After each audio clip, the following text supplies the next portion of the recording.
ভোটের দিন আপনি হিংসার কথা বলছেন এবং সে ছবি গোটা বাংলার মানুষ দেখেছে। ফলাফলে কি হতে পারে, কি দেখছেন? দেখুন, আপনারাও দেখেছেন ভোটের দিনকে আমার সাথে আপনারাও ঘুরেছেন।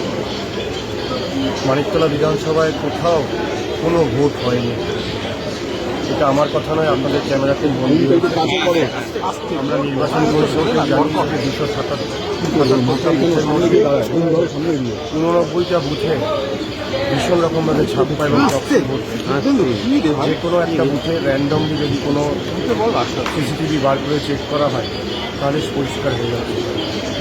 যে 277টা বুথের মধ্যে থেকে 206টা বুথে বুথ এজেন্টদের মেরে বার করে দেওয়া গেছে। কোনো একটা জায়গায় পিস্তলও দেখানো হয়েছে। কেবলমাত্র 71টা বুথে আমাদের লোক বসতে পেরেছিল 276-এর মধ্যে। এই পরিস্থিতিতে 80% জায়গায় কোথাও ভোট হয়নি।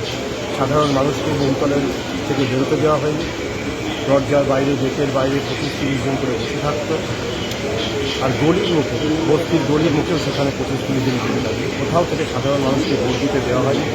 সুপরিকল্পিতভাবে 51-52% ভোট এখানে ছাপ্পা মারা হয়। তো সেহেতু আমি এই ফলাফল নিয়ে ভোটের ফল বলে আমি এটাকে আশা করছি না, বা ভোটের ফল বলে আমি মনে করছি। সম্পূর্ণরূপে গুন্ডা মস্তানদের দ্বারা যেরকমভাবে এই ভোট পরিচালিত হয়েছে এবং এই ভোট যেভাবে লুট করা হয়েছে, আমি এর কঠোরভাবে নিন্দা করছি। এবং আমি মনে করি যে আগামী দিনে পশ্চিমবাংলার মানুষ আরও সচেতন হবে। কারণ এটা কেবলমাত্র একটা রাজনৈতিক দলের লড়াই নয়। একটা রাজনৈতিক দল লড়াই করবে বিরোধী দলের ভূমিকা পালন সরকারের। সাধারণ মানুষকে আর জাগতে হবে এবং সাধারণ মানুষকে বেরিয়ে আসতে হবে।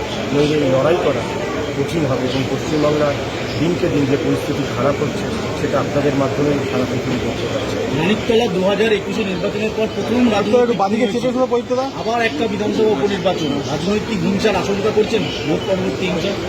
দেখুন, ভোটের দিনকেই যে হিংসা হয়েছে আমি আপনাদের চ্যানেলকে আগেও জানিয়েছি। আমারও মৃত্যু হতে পারে।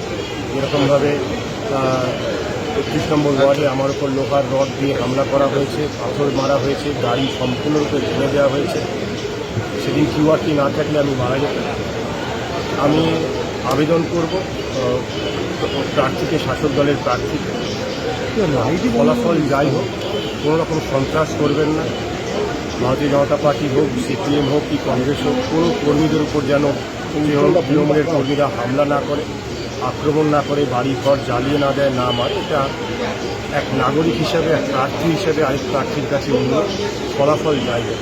এবং আমি যদি কোনো সন্ত্রাস হয়, কোনো মারামারি হয়, আমি আমার কর্মী কার্যকর্তাদের পাশে দাঁড়াবো।